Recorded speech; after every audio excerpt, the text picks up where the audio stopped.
Він погрожував тобі? Так, він мені погрожував. Казав, що якщо я буду сопротивлятися, він мене застрелить, або він ще там мені кулаками погрожував. Але ж він бачив, що ти була вагітною? У мене тоді був 5-й місяць, і він не дуже бачив, але я йому сказала, що я вагітна, що я нічого не хочу. Lo que acabas de escuchar es el duro relato de una sobreviviente a la violencia sexual de las tropas rusas en Ucrania. Su historia parece una pesadilla, pero desgraciadamente no es la única de su tipo. El conflicto en el corazón de Europa ha sacado lo peor de los hombres del Kremlin, y al presente se reportan miles de casos de abusos y violaciones salvajes que incluso han culminado en el fallecimiento de la víctima. En esta nueva entrega de Militarmente, vamos a conocer los casos más oscuros, cómo se dieron los ataques y qué consecuencias tendrá para los perpetradores una vez que terminen los combates. Prepárate para un video realmente fuerte, pero también muy necesario. Comencemos. Desde el inicio de la invasión rusa a Ucrania en 2022, se han reportado numerosos crímenes de guerra cometidos por parte de las tropas de Vladimir Putin. Entre las acusaciones más graves se encuentra el abuso sistemático a las mujeres en diversas regiones del país. En muchos casos, la agresión sexual es utilizada como método de tortura para forzar confesiones, no solo de la víctima, sino también de los familiares obligados a presenciar el terrible acto. Un ejemplo de esa morbosa estrategia se registró en la región de Jersón, donde miembros del ejército ruso fueron acusados de violar a mujeres y a forzar a sus familiares a presenciar ese brutal despliegue de violencia para que entreguen datos sobre posiciones ucranianas. Ya sea como forma de dominación, como expresión de xenofobia o como estrategia para quebrar el espíritu de las víctimas, los reportes hablan de algo sistemático y constante. Las edades de las mujeres atacadas van de los 19 a los 83 años, por lo que salvo los menores de edad, nadie está al resguardo de estas injurias. Ante estas brutales acusaciones, Konstantin Yefremov, un exoficial ruso que le dio la espalda al servicio del Kremlin, confirmó que las tropas son propensas a cometer ese tipo de actos. En muchos casos, si bien no reciben órdenes directas de sus superiores, está implícito que la violencia sexual es aceptada para enviar un mensaje a las poblaciones locales y mantenerlas subyugadas.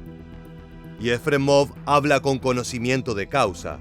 El militar pasó 3 meses apostado en Zaporilla, donde presenció algunos de los ataques más brutales por parte de sus entonces compañeros contra las mujeres locales. Ese fue el caso de Daria, una víctima ucraniana.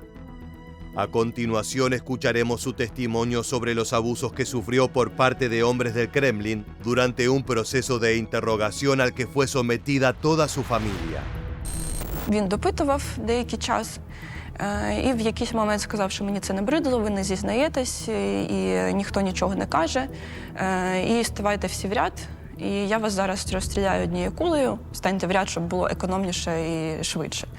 І ще питав, чи ви хочете, щоб це відбулося в будинку чи на дворі. Можливо, каже, можливо, ви не хочете, щоб забруднили стіни вашого будинку. Las palabras de Daria describen escenarios bastante recurrentes a lo largo de esta contienda. Durante la invasión, muchos escuadrones lidiaron de forma directa con civiles, sospechando que podría tratarse de rebeldes o colaboradores de la resistencia local. Esto derivó en maltratos, golpizas e incluso algunos fusilamientos masivos que remitieron a los horrores de la Segunda Guerra Mundial. Las tropas del Kremlin demostraron una notable falta de empatía con los habitantes de las comunidades invadidas.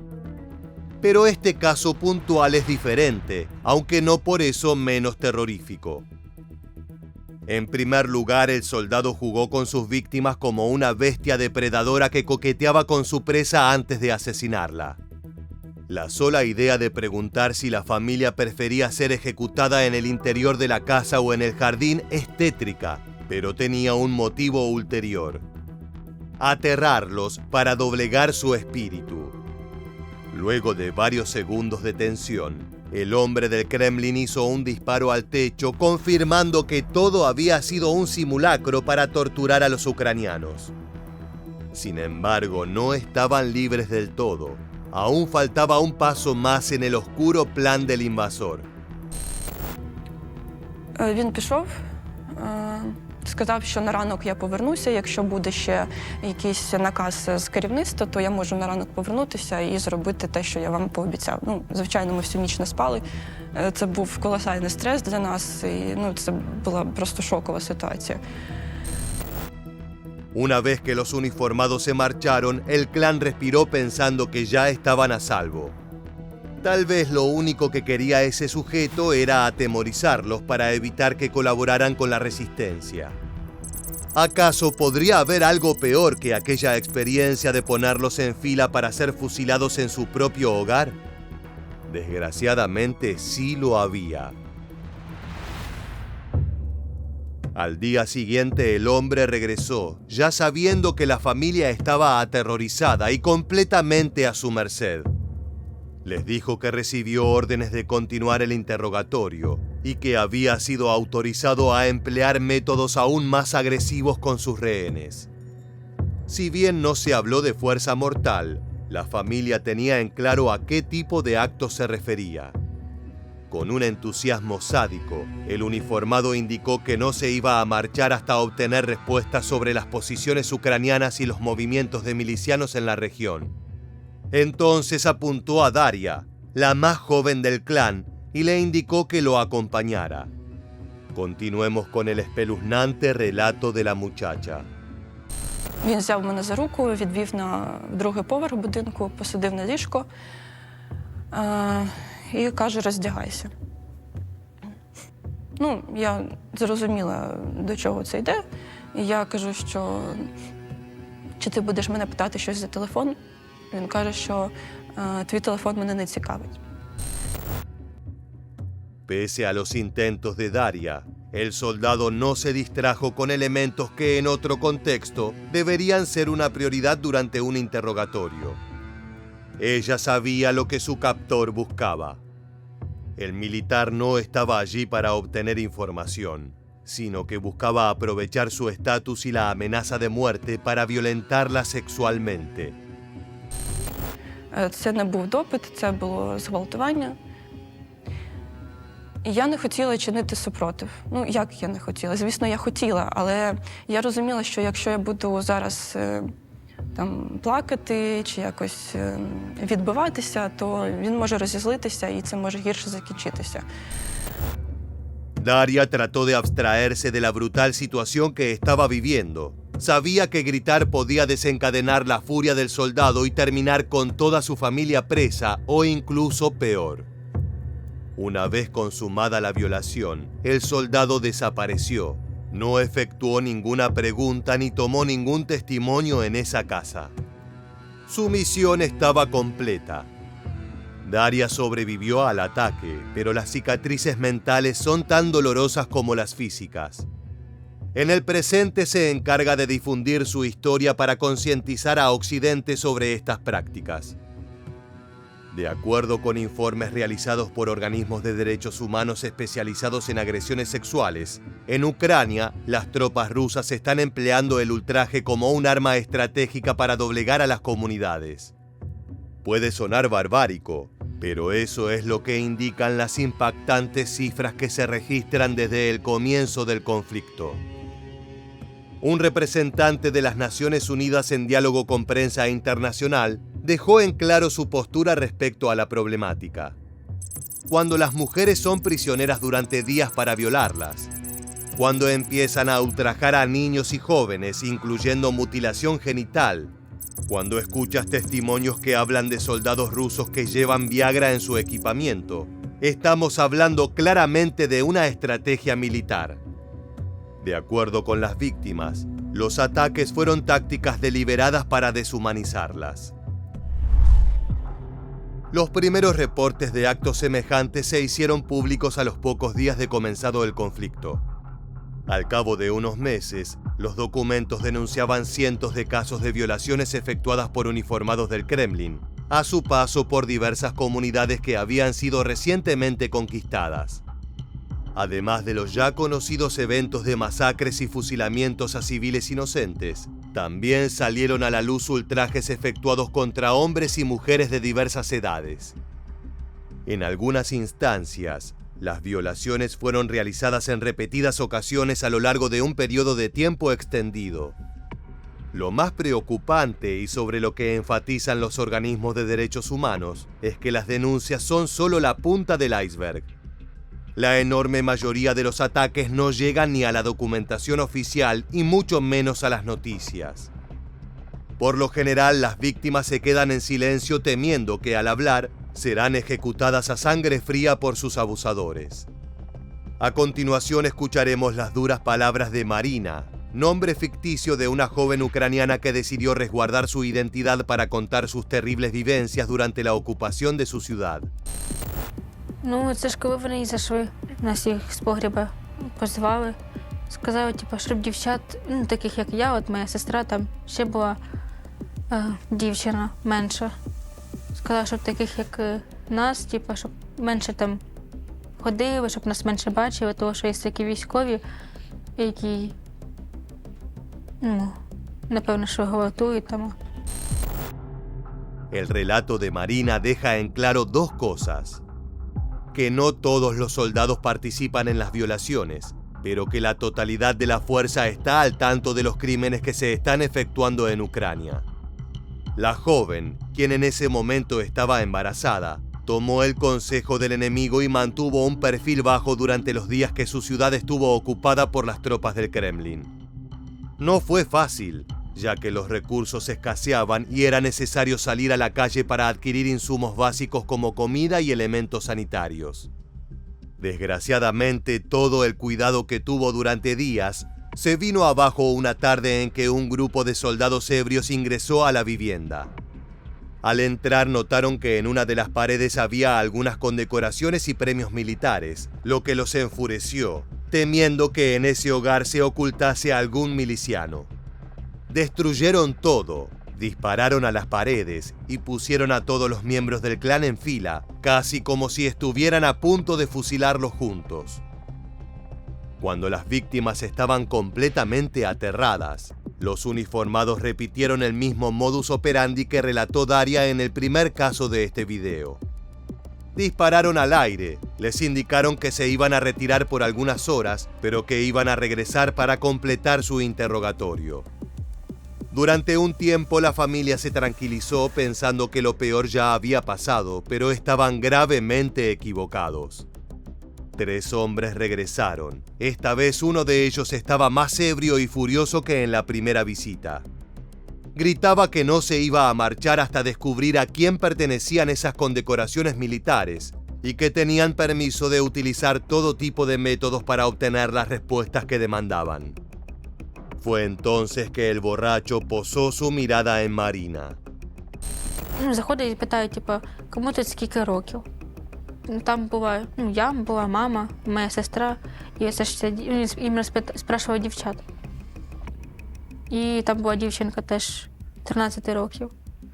Погукав маму в іншу кімнату.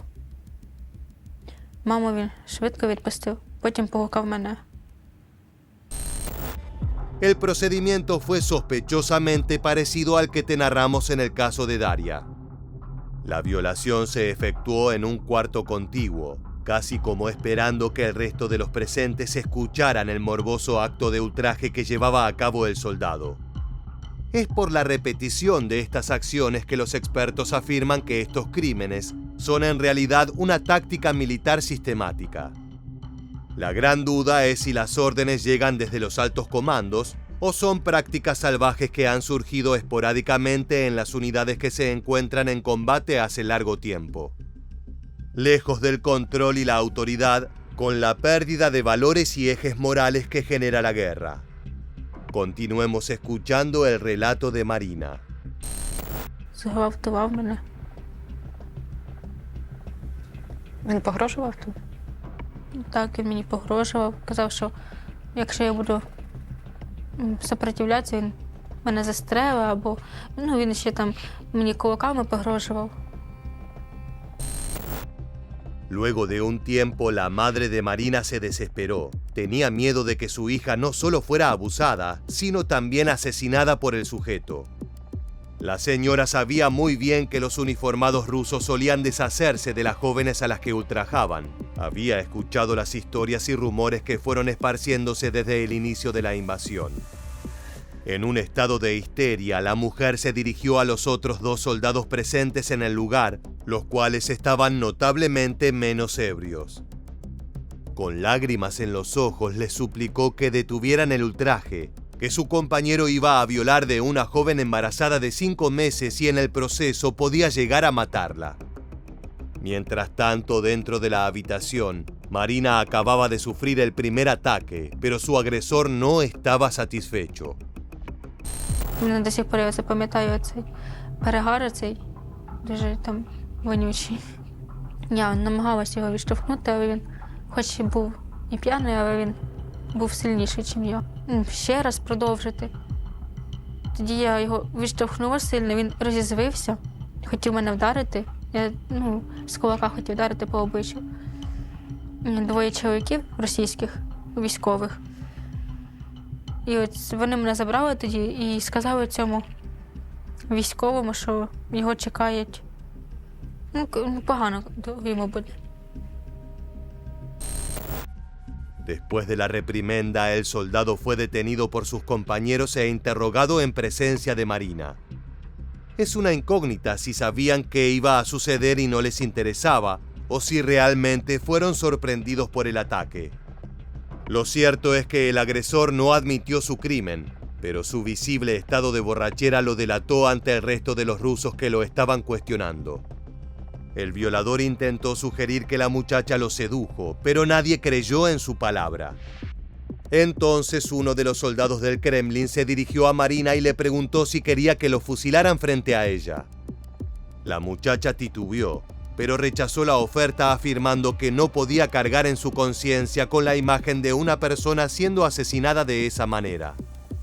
Incluso si se trataba del sujeto que hacía instantes había abusado de ella.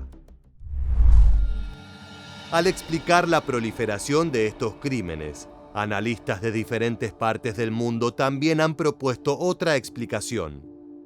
En su afán de engrosar sus filas, el Kremlin ha reclutado a elementos con prontuarios para nada positivos, lo que incluye a exconvictos por crímenes violentos, abusadores y otros sujetos con un largo historial de actitudes antisociales.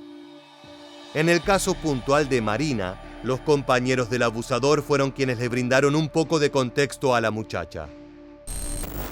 Мені військові інші розповідали, що в нього сидів, що в нього начебто є мати. Начебто він теж десь з ДНР, ЛНР. Все, чим він мені запам'ятався, це голубими очима. Такими аж синіми. У нього ще прізвище синій.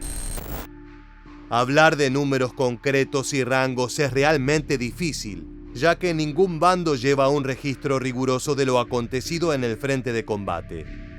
La mayoría de los ataques sexuales no son denunciados, e incluso aquellos que son atendidos, en muchas oportunidades son resueltos de forma extraoficial con reprimendas, golpizas y otros castigos como el que sufrió el agresor de Marina. Si ella hubiera sido una asesina a sangre fría, podría haber ordenado la ejecución inmediata del ebrio violador. Claro está, ese no es el funcionamiento ideal o deseable del sistema. En realidad, los soldados rusos deberían haber reportado el crimen, detenido a su compañero y enviado a Marina y su familia a recibir atención médica. Al cabo de unos meses, ya con su hijo nacido y con un tiempo para poder reflexionar sobre el trauma vivido, Marina decidió que era momento de denunciar a su violador. Elevó la acusación, la cual fue ingresada tanto en el sistema ucraniano como en el ruso, pero le informaron que Azul, el soldado que la había atacado, figuraba como persona perdida. Según los reportes, se había extraviado hacía tiempo en la región donde estaba combatiendo, por lo que por lo general quiere decir que murió en combate, pero que su cadáver no fue recuperado. Teniendo en cuenta la actitud que tuvieron sus compañeros al descubrir la violación, es muy probable que nadie haya querido arriesgar el pellejo para rescatarlo. También se descubrió que su vida criminal estaba llena de agresiones similares. Probablemente ella no fue ni la primera ni la última mujer abusada por el ruso. Desgraciadamente, esta historia terminó en incógnita y sin una sensación de justicia. Las investigaciones sobre ataques sexuales son lentas y por lo general no brindan resultados concretos, ya que las denunciantes no tienen datos suficientes para que las autoridades puedan detectar a los elementos culpables. Además, en muchos casos, quienes toman testimonio no lo hacen de manera efectiva, ocultando información importante que termina entorpeciendo la aprehensión de los violadores. Como te comentamos al inicio de este video, los límites etarios no son algo que tengan en cuenta los agresores sexuales de Rusia. A continuación conoceremos el caso de Vera, una octogenaria oriunda de una de las tantas comunidades rurales que fueron atravesadas por la invasión del Kremlin. Ella es una maestra retirada que vivió una vida apacible, hasta que en 2023 su hogar fue invadido por enemigos. He grabbed me by the back of my neck, she said. I started to choke. I couldn't breathe. Vera told us she was attacked in her own home, with her disabled husband in the house. She said she was also beaten during her ordeal. Los soldados no tuvieron compasión ni por la edad ni por el estado de indefenso de sus víctimas. La pregunta que vale la pena realizar es: ¿qué esperaban conseguir de aquellos jubilados? La señora era tan solo una profesora que se dedicaba al cuidado del campo, y su marido estaba completamente postrado en la cama por una enfermedad. Luego de interrogar a los ancianos buscando algún tipo de información sobre posiciones del ejército ucraniano, procedieron a golpearlos y finalmente a abusar sexualmente de Vera. Ni siquiera las plegarias de la anciana pudieron detener la furia de los atacantes. I told the one who raped me, I'm old enough to be your mother. Would you let this happen to your mother? Vera said. He made me shut up. Vera realizó la denuncia correspondiente, pero al igual que en los casos previamente citados, el proceso no dio resultado. Aún así, la anciana brindó varias entrevistas para hacer públicas las acciones oscuras que lleva a cabo el bando ruso. Ella cuenta que ha recibido apoyo de sus vecinos y de su esposo, pero que desde aquella jornada su vida está teñida de tristeza y que aún no ha podido sanar las heridas emocionales que le dejó aquel salvaje ataque. Escuchemos el final del relato brindado por la octogenaria. When he finished, he grabbed a bottle of vodka, she said. I asked if I could put my clothes back on. He barked no.